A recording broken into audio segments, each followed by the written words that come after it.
Hello there, it's me, Chase. This is another Finding the Balance.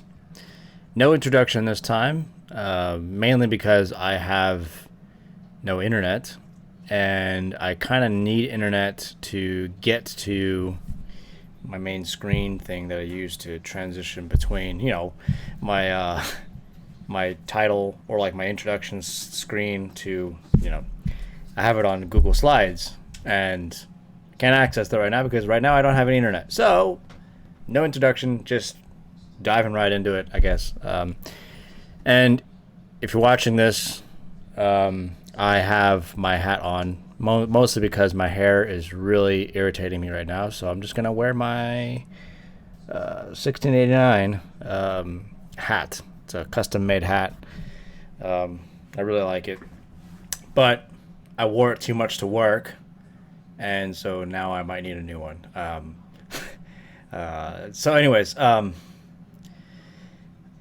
what I wanted to do for this episode, I want to try to tackle a few things. I saw something. Now, while I don't have internet on my computer, I still have internet on my phone, obviously, because it's my phone.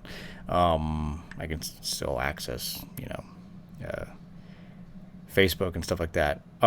In this group I'm in, a group that I'm questioning more and more whether or not I should just leave the group, because it is just, the people in it are not interested in serious dialogue. It's a group of oneness people versus Trinitarians, and the oneness people are they're just straight up, it's just cultism. It's just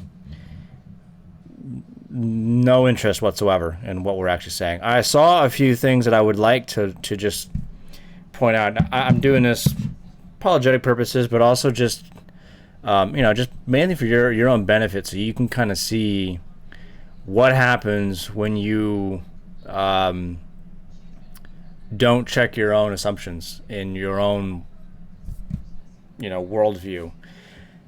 When you're critiquing another person's worldview, you're supposed to demonstrate that worldview does not have, within its own system, cannot sustain itself, and demonstrate the inconsistencies with it. It's called, basically, what the Latin phrase is reductio ad absurdum, means to reduce the argument or the position to absurdity by its own standards. I see some oneness trying, I guess, to do that, but the problem with oneness people is kind of like with my fellow, I don't mean to take a jab here, but some of my fellow synergists, like Leighton Flowers, is they don't, they're always accusing us of having these assumptions that we have, but they don't check their own assumptions when they're critiquing our position. I just see them running rampant, just these presuppositions that go unchecked. So I wanted to read something here from a guy named Hans Kiesi Miesen. He's not American. I think he's from somewhere in Africa, actually. Anyways, this is an argument he poses against the Trinity. He's a oneness guy, and he presents this argument kind of like in 1, 2, 3, right here. 1. The Father is the only true God, which is something that Scripture does say. There is no God but the Father. Okay? No, you gotta note that, okay? That's number 1. The Father is the only true God. There is no God but the Father. Number 2, Jesus is the only God. And number 3, Jesus isn't the Father. So he's trying to, I give this guy credit. He is making some attempt to comprehend what Trinitarians are saying. Even though he, at the end of the day, he fails because he does not check his own assumptions. So he's trying to understand the Trinitarian perspective. So in the Trinity, according to Hans here, the Father is the only true God. There is no God but the Father. 2, Jesus is the only God. 3, Jesus isn't the Father. So what a oneness will say, your standard oneness will say, because of 1, and 2, point 1 and 2, they would say that therefore Jesus must be the Father, because if Jesus is God, the Father is the only true God, Jesus must therefore be the Father. So he goes on to say 3 contradicts 1 and 2. So he thinks that if Jesus isn't the Father, if the Son is not the Father, then it contradicts point 1 and 2. That that means that the Father isn't the only true God. That means that Jesus isn't the only God. So he says, looks obvious, try explaining it to a Trinitarian. Something that could work if Trinitarians were honest and transparent with their own doctrine. 1, the Father is the only true God. There is no God but the Father. 2, Jesus isn't the Father. 3, Jesus is God. But God here is a title and nature is a title and a nature shared with the Father. Jesus isn't the true God, though. Only the Father is. E.g., there is only one true king in the universe, but someone else, another person, can be called a king too, and share that nature and essence of what makes a king. And so you can have the only true king, and someone else can be king too. These, 1, 2, and 3, are the real Trinitarian doctrine, even if they aren't transparent about it. So, like I said, the big issue here is this individual and his friends do not check their own assumptions when they're critiquing Trinitarianism. He is assuming Unitarianism, just flat out. That's what he's doing. He's assuming Unitarianism. His position is that it is not logically possible that there can be one true God and yet more than one person can be that God. To him, that's just makes no sense whatsoever. And it doesn't make sense because for people like Oneness, they do not make a differentiation. Oneness theology categorically, well, not all of it apparently. I've seen so many Oneness in that group, just I've seen them argue with each other over what's true. But for the majority of these folks, other than a few that are pretty orthodox, I guess. Much more interesting to have a conversation with. Oh my goodness. Oh. Anyways, they're much more interesting. The Orthodox ones are a little bit more interesting to have a conversation with. But, but to folks like him, they do not make a distinction. Their system does not allow. And remember what I said. Their system, not our system. Theirs. They always approach the subject, these issues, on their terms, their system. So this is Oneness categories trying to interpret Trinitarianism with Oneness categories. That's not how you reduce a position to its absurdities. When I'm going to try and reduce Oneness theology to its absurdities, I take its assumptions. Its assumptions, again, are Unitarianism.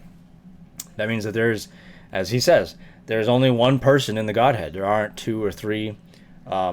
So I take that assumption and I go, if that is true, then we should not be seeing God should not be having what is essentially fake conversations with himself. It shouldn't be a situation where, like me, I'm talking to me. I say, hey, Chase, this, that, the other thing. And then oh, yes. And then, but we see clear instances in Scripture where there is conversations going on.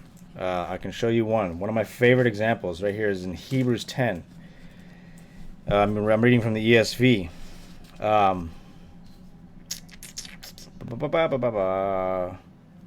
So the author of Hebrews says in Hebrews chapter 10, verses 5, consequently, when Christ, now in the Greek it says he, but even though Greek doesn't typically, it doesn't need to give, Greek-speaking people, especially the biblical authors who wrote in Greek, didn't really feel as much of a need as we do today to constantly name the person they were talking about.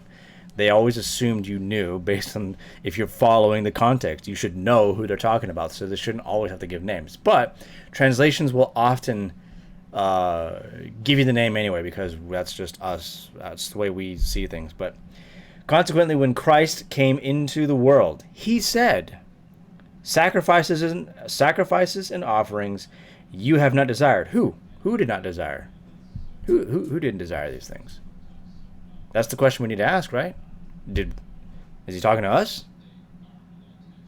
But a body you have prepared for me.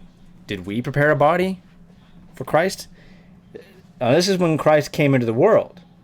So right there already you have the idea that Christ pre-existed his birth.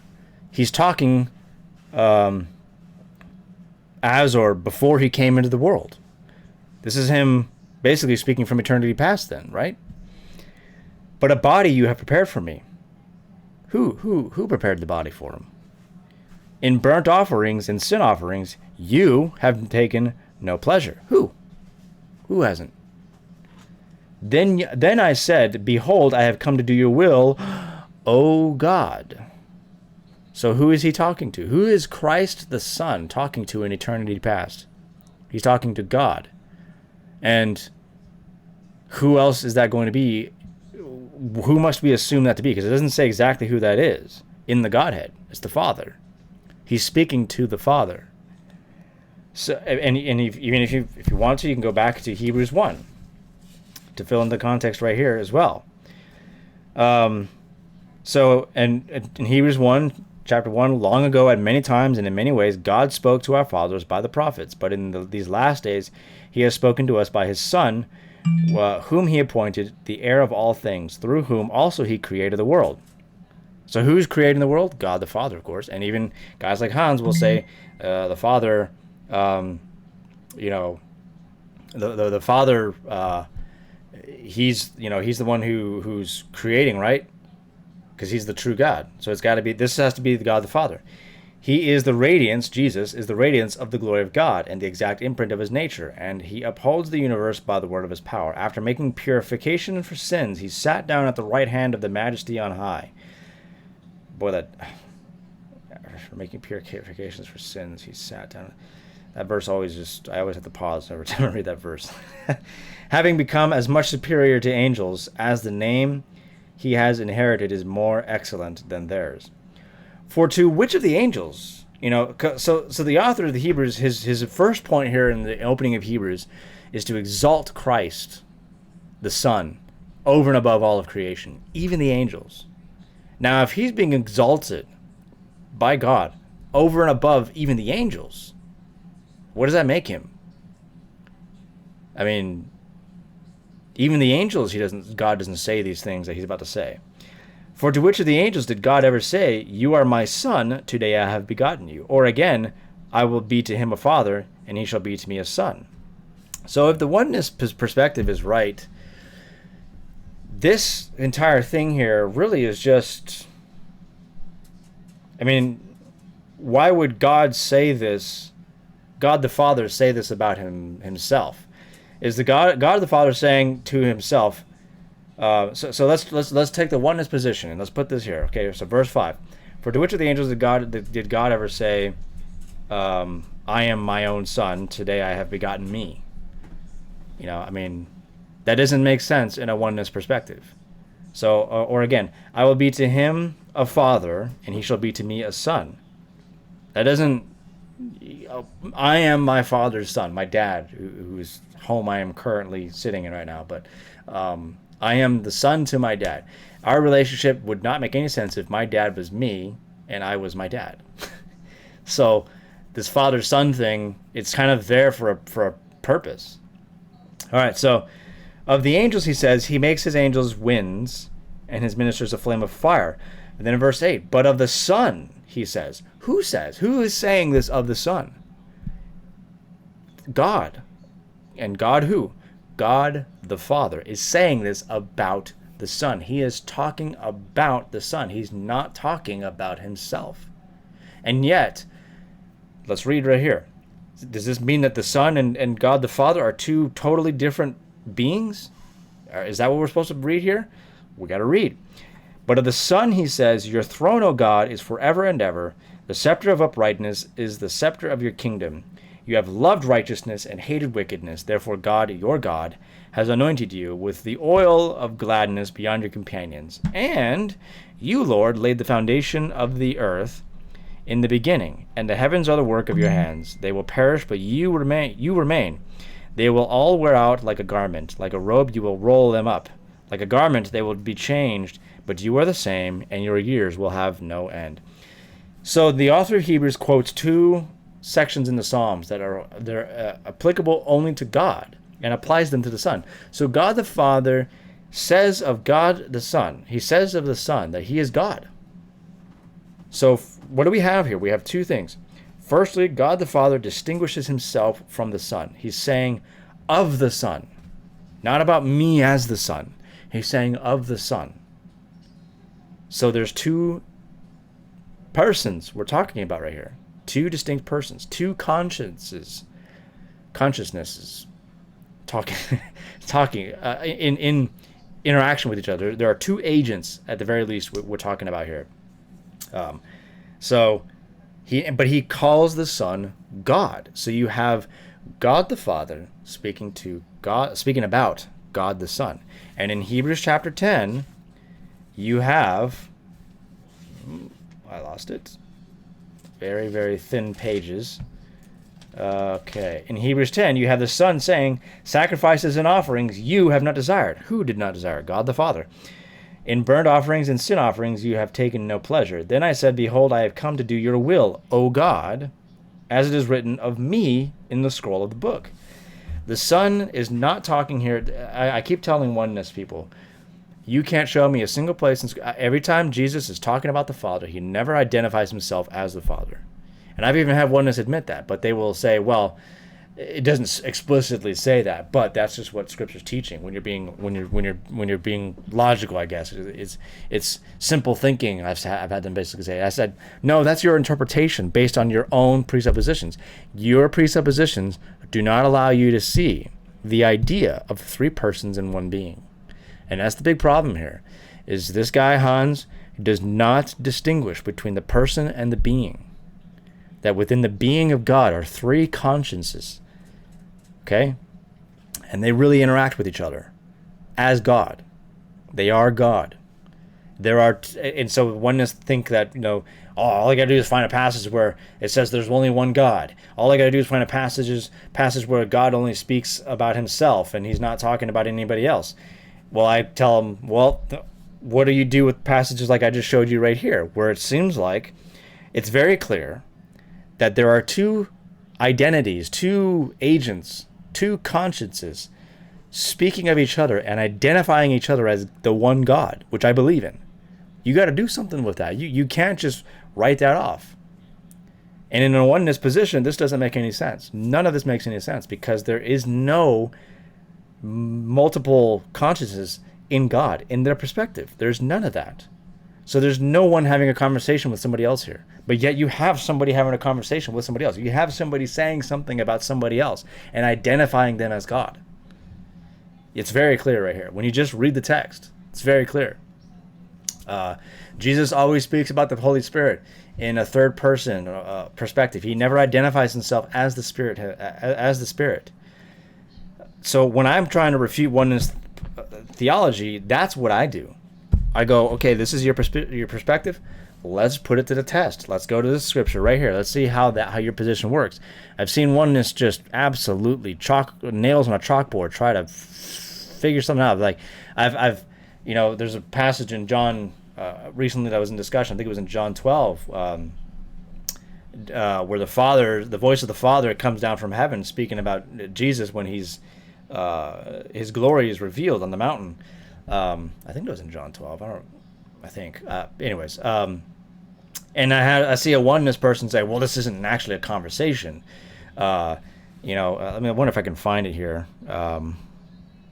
I just scroll down a little bit because it wasn't too long ago that it was put down here.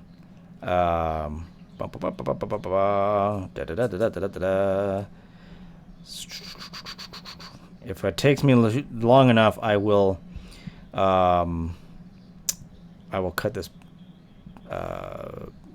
little pause out. I want to read this one as well, but I don't know if I'm going to have time to do that here. Okay. Nope. Let's see here. Come on. Where'd you be?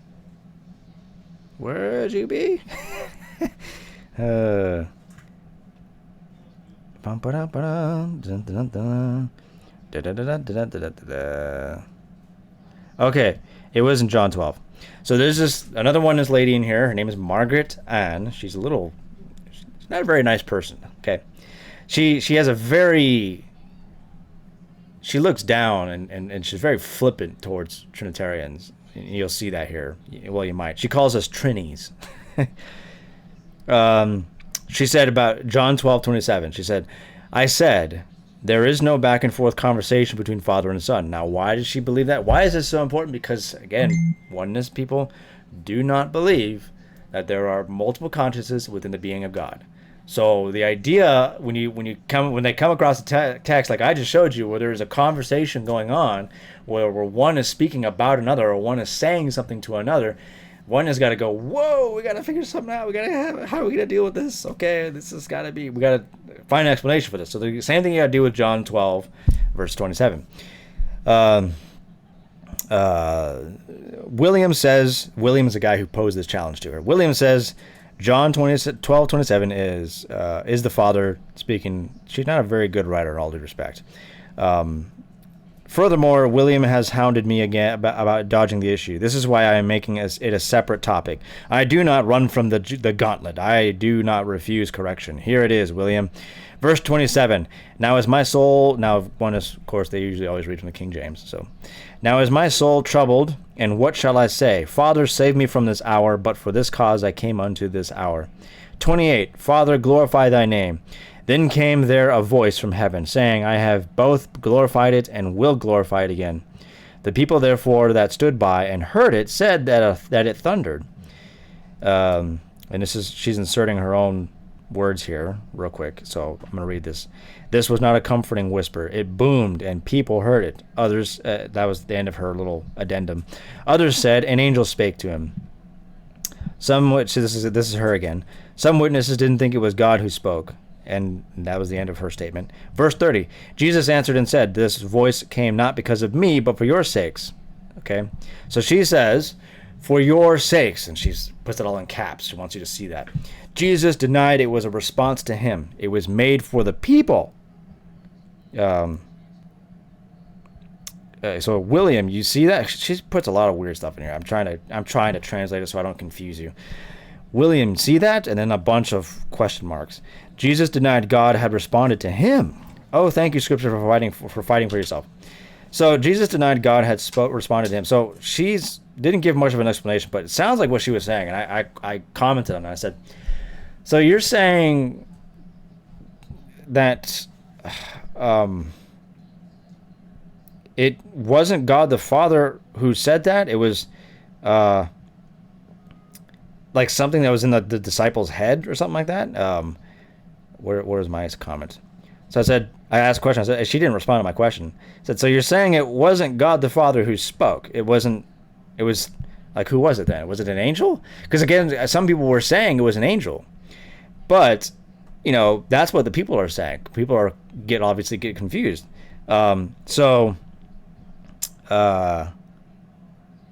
Jesus says here in verse 27, Father, glorify thy name. Then there came a voice in it saying, I have both glorified. So is Margaret saying the voice that came down from heaven, is she saying that was like an angel or something? That was something other than God? I have glorified it and will glorify it again. People there said, they heard that. Others said, an angel spake to him. Others said an angel spake. So was that an angel that said that to Jesus?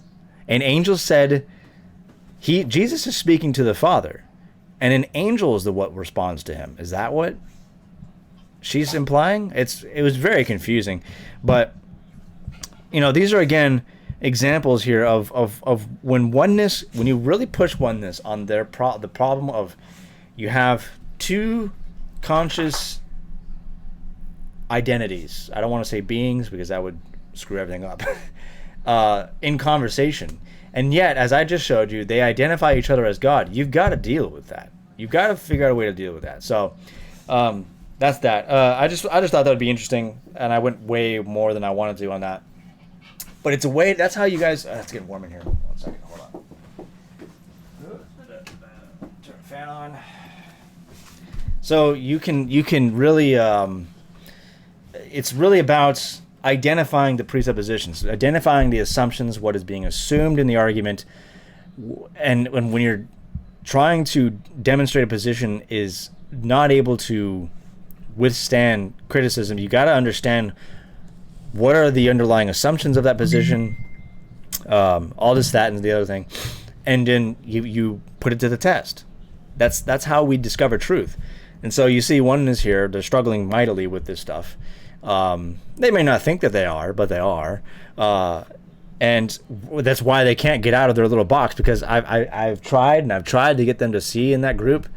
You guys keep raising the issue of monotheism. It's not an issue for Trinitarianism, unless you can show that it's an issue. But you guys don't. Your own system doesn't allow you to see the difference between person and being, and so you just keep running in circles, just chasing your tails. And I'm just like, I don't even know why I bother anymore. I've tried to explain a lot of this stuff to you, but you don't care. So that's that. Wonder what I should do here. I'm not going to do right now. I'm not going to do Christianese music for this. I'm going to keep that separate because I've already gone half an hour here. I'm going to talk about storytelling in terms of character, and then I got a bit of an announcement here. It's not the kind of announcement I wanted to make, but it's a good time to do it. So I hope you stick around for the last part, because I am a little excited about it. But anyways, so I kind of talked a little bit about character last time, and just how I think I was talking about how to use. Well, I started with talking about resolution. A story, and as I've come to understand it, begins with your resolution, like what you want to happen at the end. And when you have that conclusion, it allows you to create the conflicts and the characters that are needed to get to that, the plot and everything, to get to that very end. So when you see things like, I've been watching a lot of stuff on The Walking Dead lately, and a lot of criticisms of The Walking Dead, and I might talk a little bit about how to use that as a comparison of how not to build characters and then just kill all of them, for just purely for the shock value too. It's just, anyways. But my major beef with The Walking Dead, and I wrote about it once, is that The Walking Dead is just it is a Walking Dead show. I didn't get that from other pundits and stuff like that. I came up with that on my own. I'm saying that because I'm aware that some people have used that already. I'm not saying they got it from me, but some people are basically on the same page as I am. It's like it's just a Walking Dead show. It's the one show that lives up to its name in a not so good way. It is a Walking Dead show. It's dead, but it's still going. It's still just trucking along. And but my main problem is because the show has absolutely no resolution whatsoever. It is trying to, that thing has been going on for a decade now. A freaking decade. I mean, holy crap. I wasn't a Christian when that show started. So anyways, well, I was probably a very baby steps Christian, I guess. I've been a Christian for about 10 years now, so somewhere around there. I don't really remember exactly how it all went. I'm one of those weirdos who doesn't really remember my exact conversion moments. I describe my journey sort of just my journey through salvation, I guess. It's just, anyways. But it doesn't have a resolution. It is just milking it as best it can. It has become an AMC milking machine. That's all it is. Just trying to get as much money as possible. and it's falling apart. I think the reason why it's falling apart, in essence, is because it has absolutely no resolution whatsoever. And a story that does not have that will simply burn. It will just simply burn. It will die a slow and painful death. The death of 1,000 cuts or something like that, you know. So you need that. You need to have there comes in storytelling that dreadful thing that unfortunately is just the reality of things, and that's the end. You have to know when to quit. And I think that's one of the reasons why shows like Breaking Bad, which I haven't seen, but shows like Breaking Bad, I've heard a lot of great things about that. It was like a flawless show from pretty much from start to finish. It had a few points where it just kind of, no show is perfect, obviously, but it went out on a high note. And so my favorite example to use is Pirates of the Caribbean. Now, I pretty much don't consider 4 and 5, Pirates 4 and 5, the last two, really part of the whole thing. I mean, 4 was okay. 5 was just horrendous. I'd never even finished that one. It was just so bad. That was not Jack Sparrow. That was just really, really bad. But the way Pirates of the Caribbean, the first 3, the real ones, ended was marvelous, because it doesn't begin with Jack Sparrow, but Jack Sparrow is probably the most interesting character in the whole trilogy. But Jack Sparrow, who's the most interesting character in the whole trilogy, is introduced to us sailing into port on a little dinghy. And yet still riding high.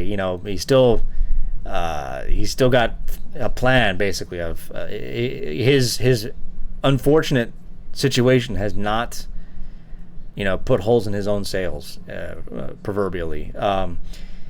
And it begins with that music, his theme song, him going into port, and the movie ends. The trilogy ends with Jack Sparrow riding off into the sunset in a little dinghy with his theme song going. Ends just how it began, and I'm like, that is how you tie up. The whole trilogy was amazing, by the way. That's how you tie up a story, and that's how you say the end. That is the only thing that would have made it better is if it closed out into like a book that went, and here is the end of the stories, and that was the tale of the legend of Jack Sparrow, of Captain Jack Sparrow, and then boom, closes shut. That's how you do it right there. That resolution ending. So resolution is so important. Now, what I wanted to talk about here was character, and I think the two essential things when it comes to storytelling. The two essential. I want to try to sum these things up as best I can, because there's so much stuff on the internet, on YouTube, about how to make good characters. I mean, there's so much that I want to try and simplify it as best I can, because it can go over your head. It can be so overwhelming. You're trying to juggle so many things at once, and then one tumbles, and all of a sudden you're like, oh no, then I lost check, and everything goes all over the place, and so I want to try and simplify it as best I can. There are two essential things as I observe when it comes to story: plot, characters. Those are it. The plot and the characters. Now, the plot can be pretty basic and standard and still succeed if you have good and interesting characters. And by that I mean the characters themselves have their own story within the plot. But on the other hand, it may not work too well, at least again in my observation, it may not work too well if you have really weak characters and a very, it's hard for me to even put it together, even actually utter the words, a good plot. I mean, because how do you have a good plot without good characters? I just don't see how the two would work. And all that basically to say is that there's a lot of discussion that goes on in the writing world about what makes a good story. Is it characters or is it plot? And I was watching a guy on YouTube. He was being interviewed. Some writer, a director, something like that. I don't know. I don't know much about directors. I'm sorry. I only know a few of them. I've never heard this guy before, but he was asked this question, and he said he thought that it was just what did he say? I know he said that characters were more interesting than plots, or characters were probably, in his view, much more compelling for a story, I guess. Or was it the other way around? I don't remember. I just remember I disagreed with him on what was more important, plot or characters. I think he was talking about the characters themselves, but I look at it as this: you can have a really great story and a really great world, that you've built, and you've just been spending so much time building this world and everything in the world and stuff like that. But your audience will not connect to that world, no matter how amazing you make it. They're just not gonna. I don't believe that they will connect to that world unless you have interesting characters. The reason why is kind of like my problem with the recent Godzilla movie, King of the Monsters. I know people are telling me that, Chase, nobody watches Godzilla for the characters. Dude, come on. I get that, but I even thought that actually that the fighting sequences were a little, to me, they were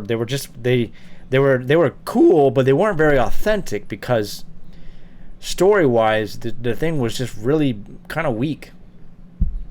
And I'm just like, if that's all you wanted, well, then why are these people even here? Why not just have 2 hours of nothing but Godzilla just tearing monsters to pieces? Why don't we just do that then? Well, everybody go. I'm pretty sure everybody will go, well, that sounds a little bland. Well, then I don't think all you really want is Godzilla. The thing is again, when you look at movies like The Lion King, Madagascar, what do movies like that have in common? Or that one movie that I forgot what it's called, the little bunny rabbit lady. I didn't really watch the movie. It didn't look really that interesting to me. She's like a little bunny rabbit cop, and she has this fox friend guy. He's sort of a clever dude. I've seen some parts of it, but I forgot what it was called. Movies like that, where you have animals that are basically humans, but they're animals, or you have ants, things like that. Why do they add humanity, personality to animals? Because we are humans, and therefore we connect with a human experience. We do not connect. Let's just face it, guys. If all you have is Godzilla, who has really no personality, I'm not saying anything against Godzilla. I love Godzilla. I think he's really awesome. The new Godzilla series, I do like where it's going, where it has the more traditional Godzilla. I think he's tougher, he's meaner. I think the 1999 Godzilla was a kind of weak, sad little lady, basically. When I saw it when I was a kid, I thought it was awesome. I thought it was great. When I look back now, I have different thoughts now. But when I see Godzilla grabbing hold of the Empire State Building, the tiny little thing that he or she, smaller than the Empire State Building, that the new Godzilla would just walk right through it. But when I see that thing grabbing that thing and just like crying out, I'm just like, it's just like she's like crying, like, oh, woe is me, you're freaking Godzilla, dude.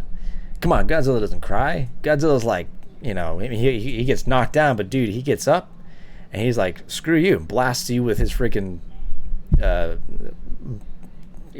fire mouth beam thing. But that's what I loved about the new Godzilla movies. He's tough, man. He's just like this freaking kill 'em all kind of guy. But at the end of the day, it's not as if you're going through a character arc with Godzilla and that he's expressing himself in dialogue or anything like that, and is himself explaining what's going on in the world and why his motives for why he does what he does. You don't know why he does it. Godzilla just, as far as we know, is showing that he's top dog. That's really it. That's what you want for a story? No.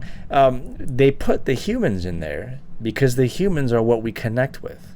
If you don't have the humans in there, I'm sorry, guys, but I highly doubt most of you would sit and watch a 2-hour Godzilla movie where it's just straight up Godzilla blowing up stuff, killing monsters, just straight. It might have Godzilla, he kills a monster, and then he jumps into the ocean and goes after another one. But that's just 2 hours. Imagine just that's all it is for 2 hours. Just Godzilla kills a monster, jumps in the ocean, all right, next one, and comes out, kills another one, smashes him through some buildings, blah, blah, blah, blah, blah. And then just goes off and maybe takes a nap because he's tired, and then he just runs off and goes. You would not sit there and watch that for 2 hours. I highly doubt you would do that. No, they put the people in there because that's what we connect with. When they have movies that have explicitly animals in them, they humanize the animals because that's what we connect with. And that's why characters are so important. Even when you just have a movie where it's just about blowing stuff up and big monsters killing each other. Real characters, real people in the story that make the story interesting. Because, all that to say, if you don't have interesting characters, you're never going to get anybody really in your story, in your whatever you're making. No matter how amazing you make the world. Because the audience doesn't connect with the story. I'm convinced about this. The audience doesn't connect with the story. They connect with the character first. And when they're able to identify with a character, they empathize basically with that character and see who that character is, what they struggle with, what their great struggle is, what they need to accomplish, what they need to achieve, what is making them incomplete. When that is identified, and then now that character goes on a quest, basically, a journey that takes them through the world, that character is the audience's catalyst to be introduced to the story. So that's why it's so important that you begin your story. I mean, the structure, obviously, building the world, that's a whole other thing. But when you're actually starting in the story, you start with introducing your character or characters.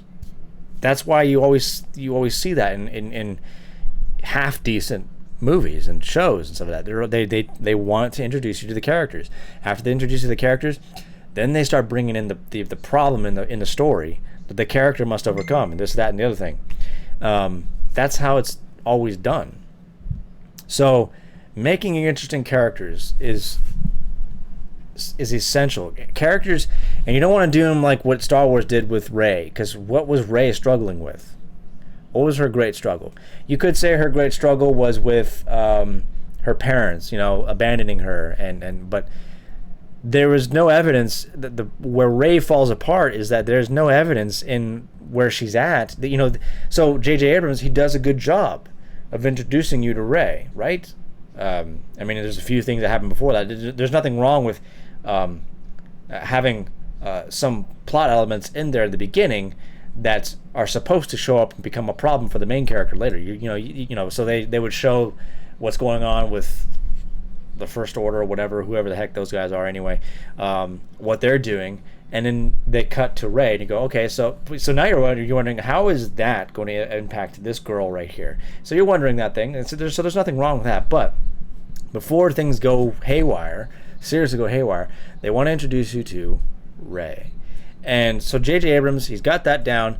The problem with Rey is that while you see that she is alone, basically, what's she struggling with? She's kind of doing the motions day by day, kind of stuff like that. And you do find out later that she was left on that planet, Jakku, and did not take that very well. But years later, where's the evidence that has seriously scarred her? That has had a negative effect on her life? She's still very hopeful. She's still expecting mom and dad to come back and get her after so many years. She's got this very strong sense of justice about her, because she won't sell BB-8 for a bunch of food. So a potential character flaw right there that she has to overcome, they just threw that right out the window. And so That was the big problem with Rey, and that's why for the rest of the entire franchise, they could not get something to stick to Rey that would give her a conflict that the audience could identify with and want to see her overcome. Nothing. And that's why it was a mess. I mean, probably the worst trilogy I've ever seen in my entire life. I'm sorry, it's just horrific. Wow. I mean, I thought the Pirates of the Caribbean #5 was bad. I mean, that was a bad movie in and of itself, but this entire trilogy was just wildly bad. Makes me really enjoy the sequels. I didn't think the sequels were all that bad, especially now considering all this. So, anyways, your character needs to have something that they're struggling with that will, and so somebody, I saw another video that I think simplifies things pretty well too as well. Said that great characters are built by, see, this is the conflict here. Let me just say this real quick. I see one YouTube video. It says the way you make an interesting character is or true character comes out when a character is forced to make a decision. That's when you with time running out basically, and they are forced in the clutch to make a certain decision. That's when you find out who that character is. Then I see this one over here that says something like, true character development is when a character has a want and a need. And so I try to take these two things, which I think are important, and try to put those things together basically. But so a good character, I think, is a character who is somebody who has a great want. They have something that they want, and yet there's something that they need. And the need, as I see it, typically, it's going to come in conflict with what they want. It has to at some point, and they'll start kind of like a part basically, and almost like a positive and negative charge, but they're slowly forced to come together, and they're forced to clash until something must give in. And you might even say, I don't know if this is entirely true because I've just started thinking about this right now, you could almost say that the antagonist is the one whose want overcomes his need. The protagonist is the one whose need overcomes their want. The need for so Stratos, in my one of the books I'm writing, what Stratos wants is he wants to be reconciled to his gang, basically his Highlander gang. But what he needs is a real family, he thinks that they're his family, that this gang of miscreants and bad guys, just bad dudes who don't even like him anyway, they just use him. But they're all he has basically. It's almost like a Stockholm syndrome thing. But what he needs is real family. And so you have these other characters in the book. I almost said show. In the book that force Stratos slowly over time to now come into conflict with what he wants over and against, and so what he needs starts to come into conflict with what he wants, and eventually what he realizes is what he needs is far more important than what he wants. So that's something of an example in my own book. Anastasia kind of has this as well, but there are other characters that you'll discover who similar things will take place for them.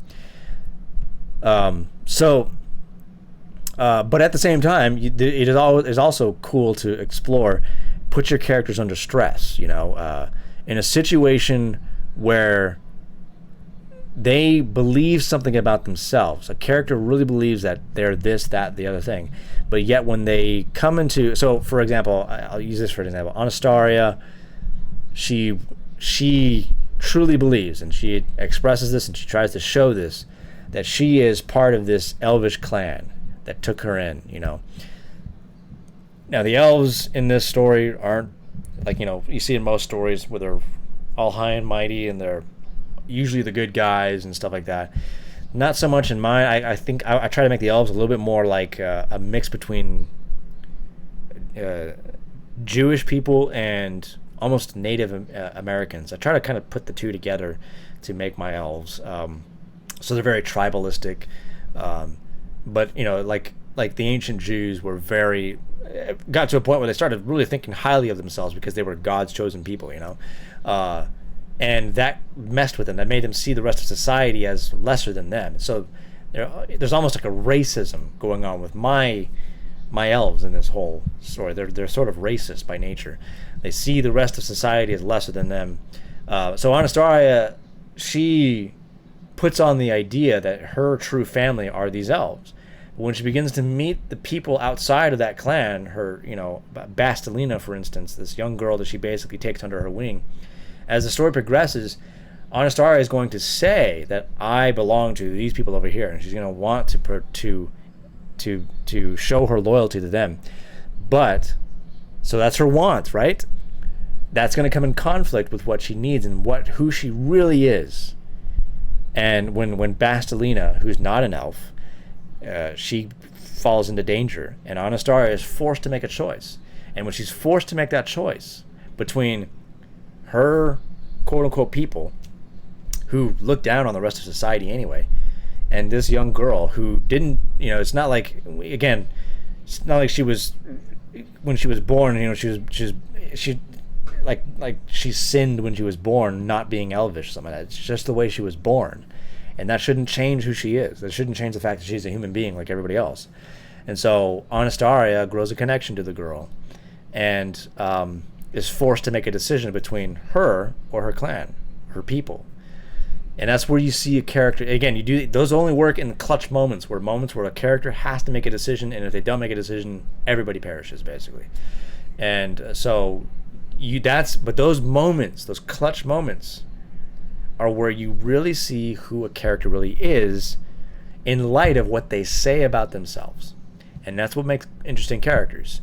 Those kinds of things. I think if you just start with those two things, the needs and the wants, and then you put your characters in clutch points where you discover who they really are, and you can put them in those clutch points where you discover that they're not a great person after all, and then therefore you now have set a situation of a problem that a character has to grow from.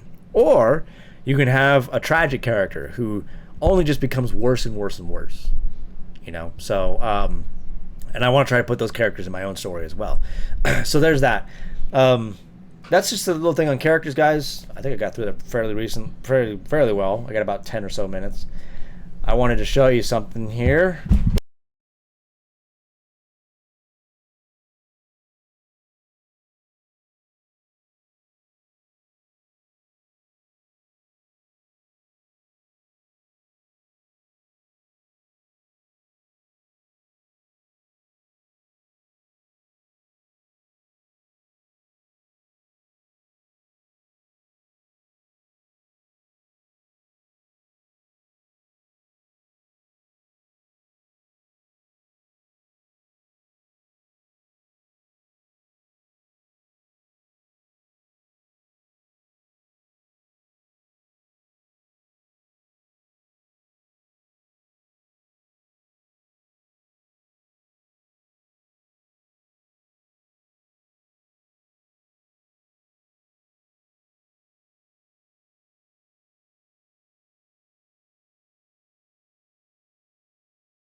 Okay, well, that was weird. I'm gonna have to cut all that out.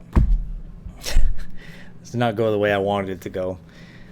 So I got to redo all that because I have an extension here, a USB extension here that's sitting down here. And so when I pulled my Bible here and my book, I had my book underneath my Bible, and I pulled it out and everything fell, and I hit this thing. For some reason, it knocked everything off, and it didn't unplug anything, but my mic was disconnected. So I just said all of that without realizing my mic was disconnected, so I got to do all that over again.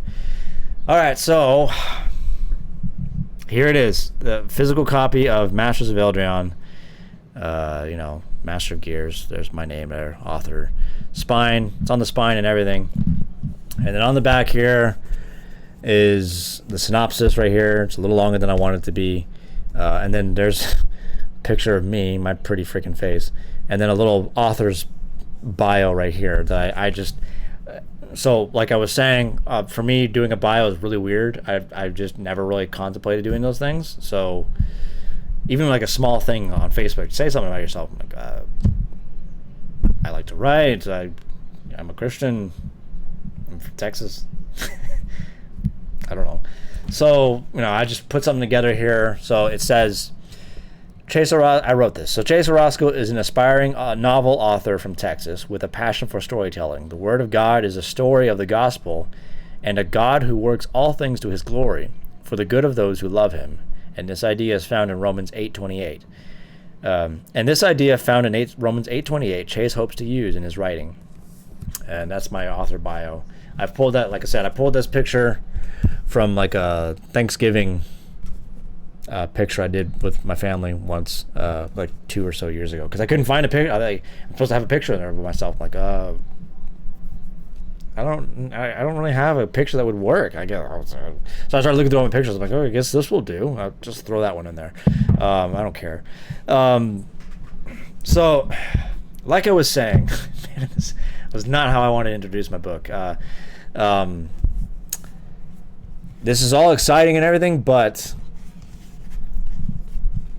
so here you go. This is what I was talking about here. That print size, really small. I know I'm going to have readers who are a little older than me who have struggled with reading small print. So this is not really the font size I really wanted. And so I had to sort of redo all of it. So that means that this is the very first printed edition of this book, of this entire series, to be honest with you.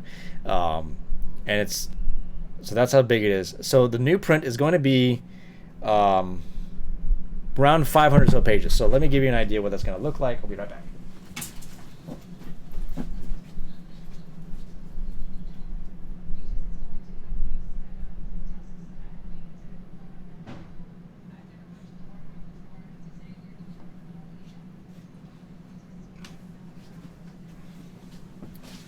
So this right here, this is my very first overview book I ever got on an overview of church history. Bruce L. Shelley's Church History in Plain Language, 4th edition. It's a good book. I mean, if you're just getting introduced to church history, it's a great book to start with. It's, like I said, it's straightforward. It's a very I mean, if you think this will cover in a very in-depth way of church history, you're out of your mind, because church history is massive. There's no way you can do it without multiple volumes if you want to do anything really in-depth, even remotely in-depth. So this is a very good survey. But anyways, I wasn't here to talk. Didn't bring us in here to talk about this book. This is going to be about the size of what this is actually going to start looking like when it's in its new version. But the problem with that is, and as I'm excited about it, I want my books to be kind of big. I like that. So, I mean, it just looks, I mean, think about it, guys. You look at a book that's like this big. I mean, is that a book? That's a tract, man.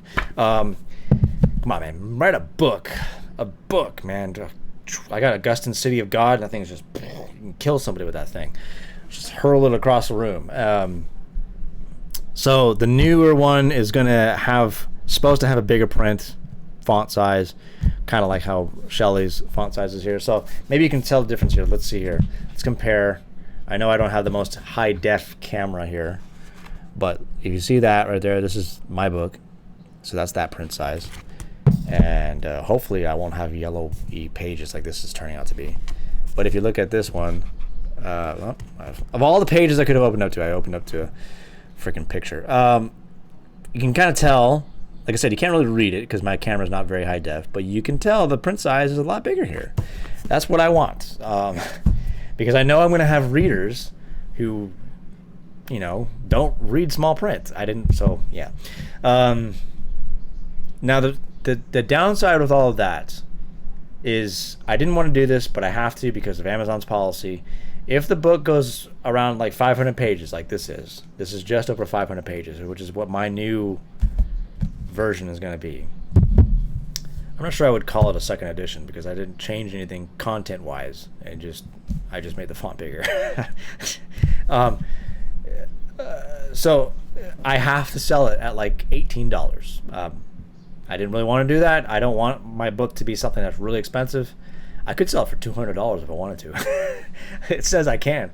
I don't know why I would do that, but that, even though $200 would be really nice, but I don't want to do that to people. I want to try to get this into as many hands as possible to just read and enjoy.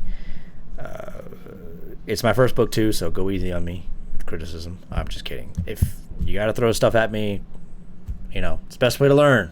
Just get beat up a little bit by the critics. So I have to sell it at like $18.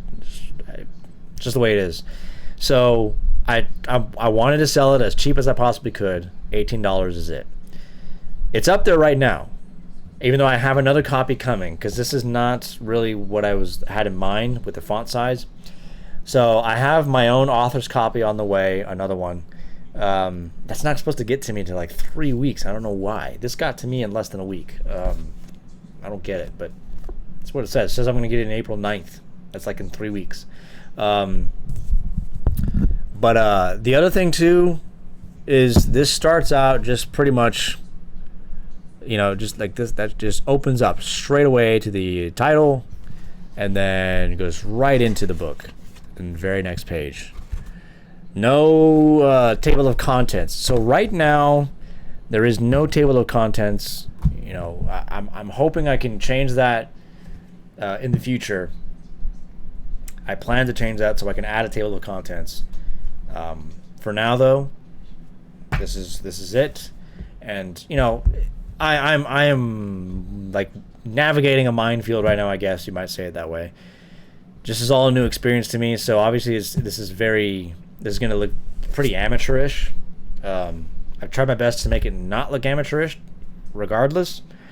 Just accommodates a natural reading experience as best I possibly can. But there it is. You can go buy the book on paperback right now if you wanted to.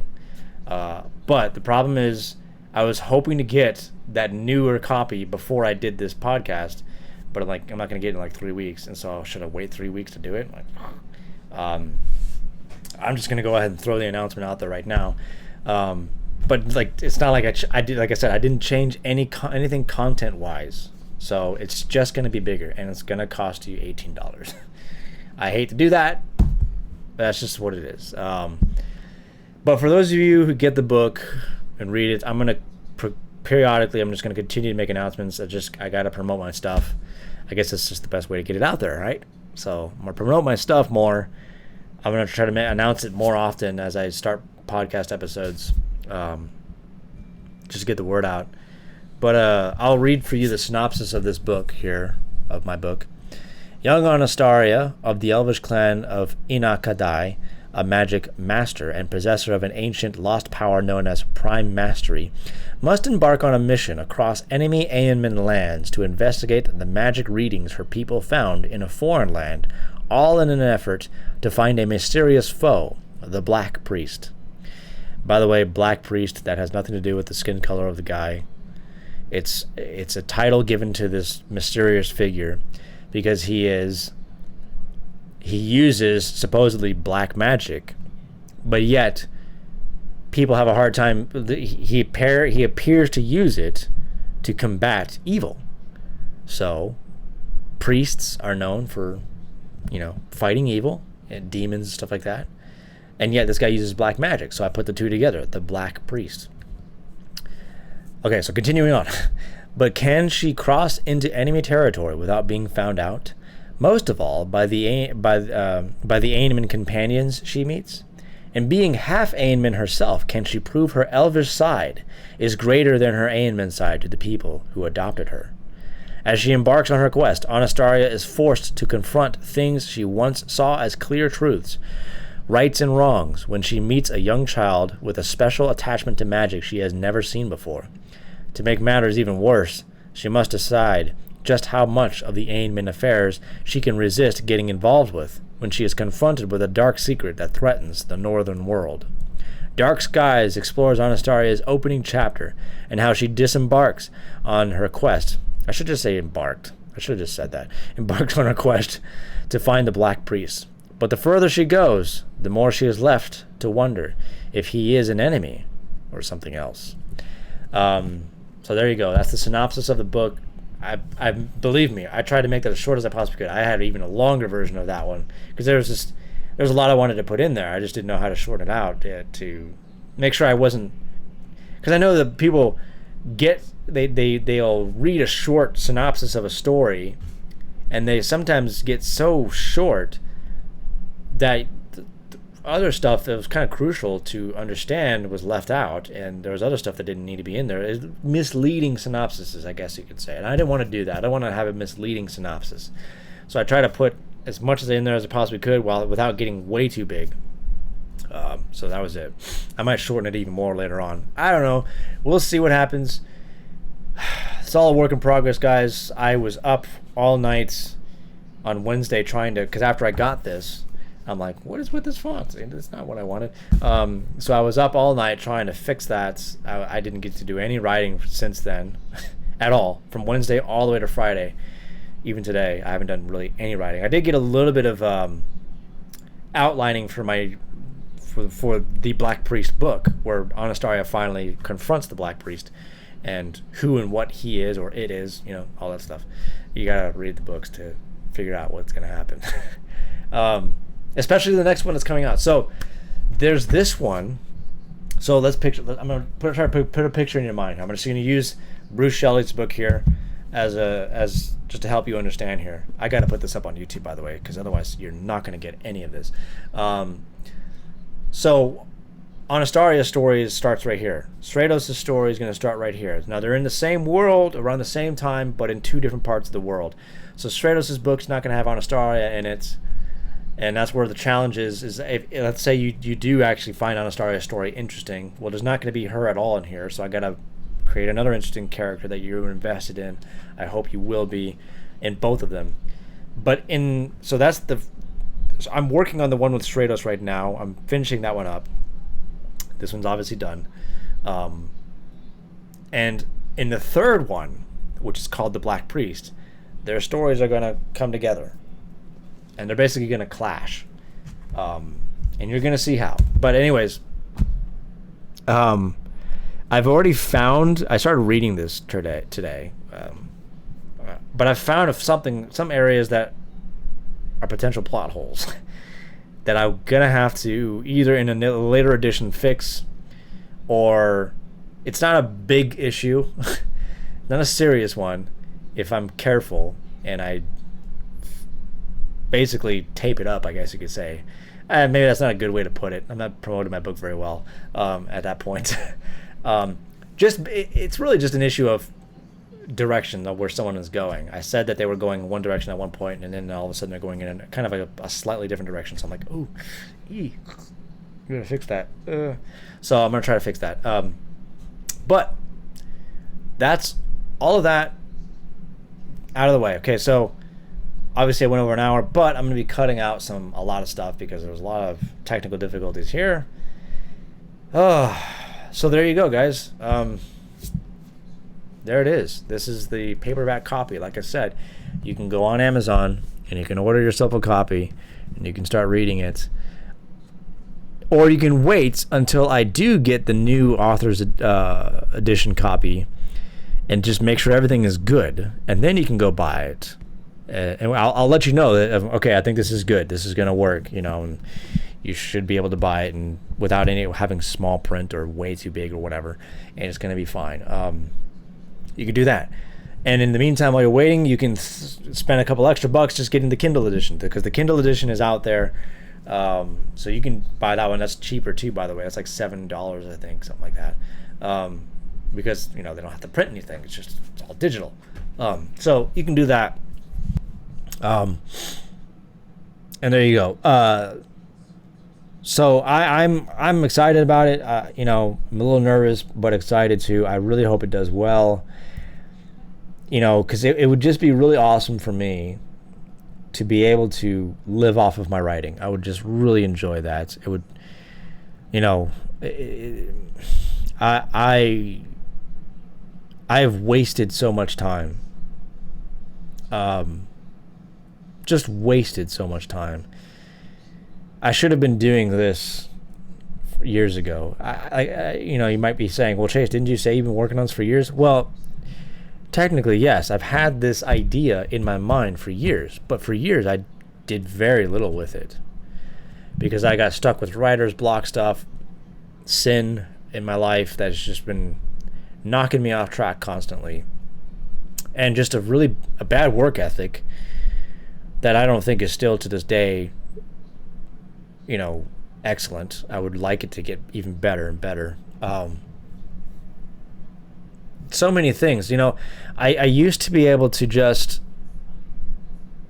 the job I have right now, I'm glad I have the job because for several reasons, even though it's just a job that I was not put on this earth for, it makes me good money, but I was not put on this earth for this job that I currently have.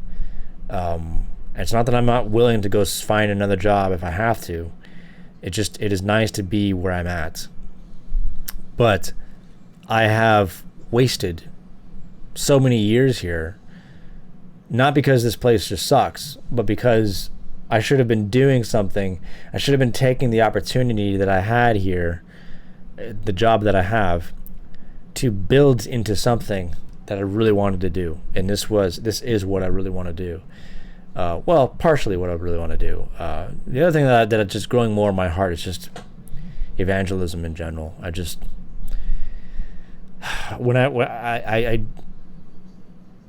feel it's paradoxical.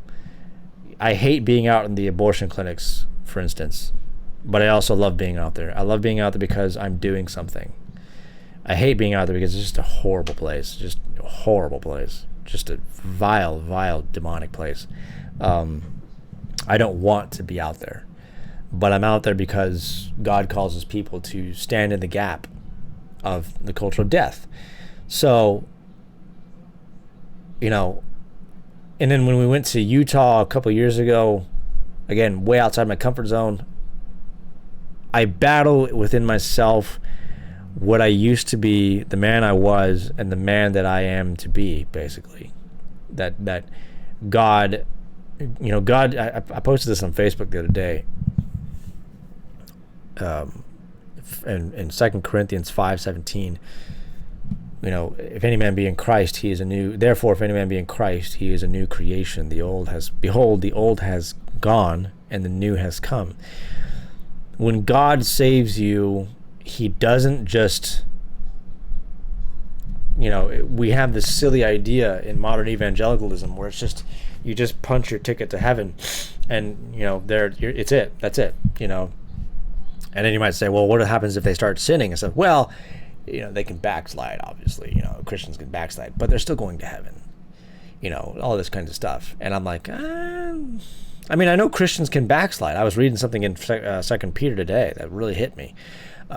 Christians can struggle with sin, but they will eventually overcome it if the Lord grants them enough time.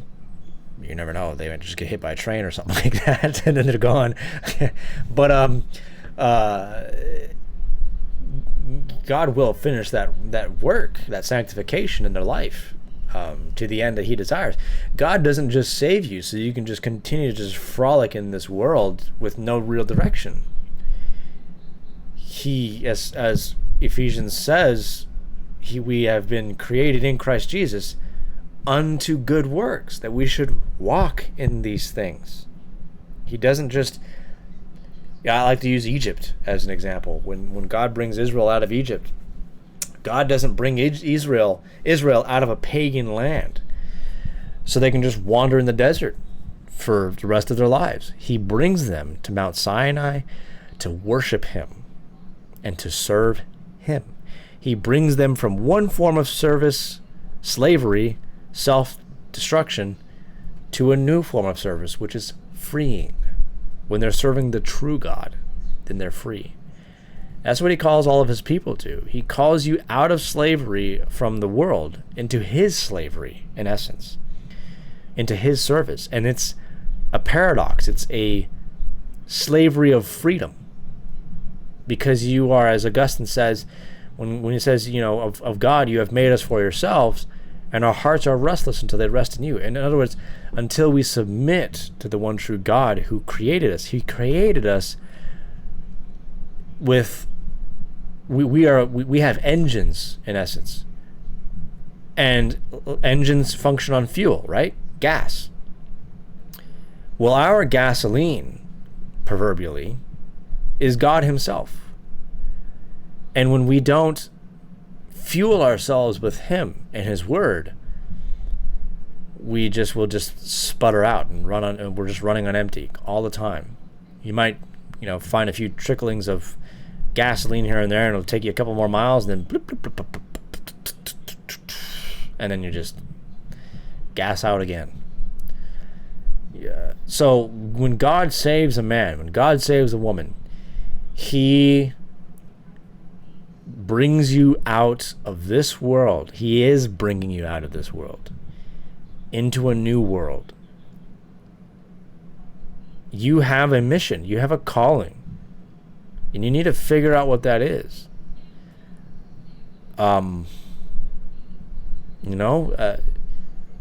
Again, you're not pulled out of the world of darkness to just wander around and just, I got my ticket punched, I'm just going to go back to what I was doing. No.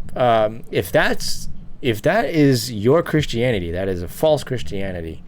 You were not saved by the Lord Jesus Christ. Something else came after you. And it has just brought you back to the world. It's actually brought you into a greater depth of destruction, because now you're living with the delusion that you're saved when you're really not. You're just worldly with a kind of Christian in name only kind of stamp on you. But a true Christian it's just what Jesus says, I'm gonna look it up real quick here. In John chapter 6. I need to preach this to myself every day, by the way. I don't every day, but I need to.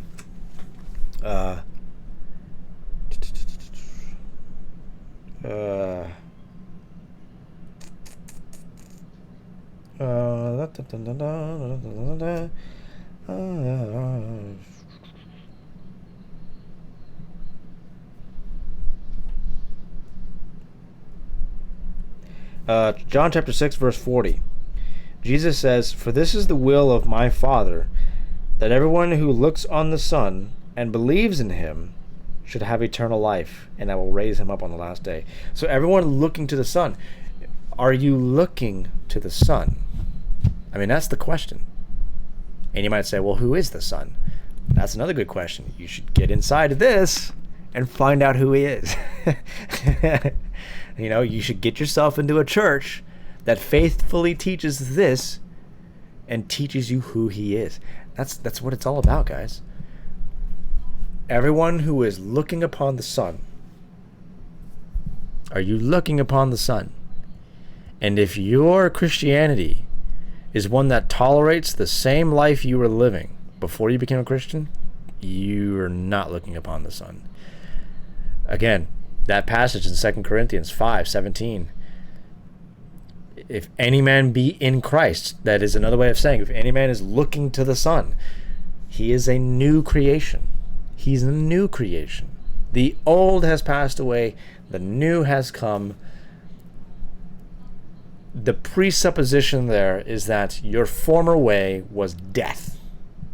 So you're born, in essence, when you're born into a life of death. And you need to be converted. Every single one of us needs to be converted. And when that conversion happens, your life changes. Has your life changed? Do you have new affections? And if you don't, and when I say new affections, I mean godly affections. Are you starved? Are the things that once were easy for you, they no longer satisfy you anymore? And if that's true, I would suggest to you that maybe you're a Christian. God made you a Christian, and you are made to run on his fuel, which is prayer and his word, our daily bread, in essence. And you're starving that. You're starving it. Excuse me. I need to take my sinus medication here in a moment. So, all that to say, when I've come to recognize these things, how can I just get on with life? Just, the guys at work, one of the guys at work, he always says, when Friday comes around, he's always like, another week over, Chase. We got through this week. And I always want to say back to him, and yet, come back Monday and start all over again. And I like to say those things because people like him, sadly, it's a vicious cycle. It's the same thing over and over again all the time. That's not how Scripture wants us to see things. You are not to be seeing your life as just day in, day out, day in, day out, day in, day out. But looking onto the Son, you are therefore recognizing that there is a meaningful, we're going in a meaningful direction. We are going somewhere.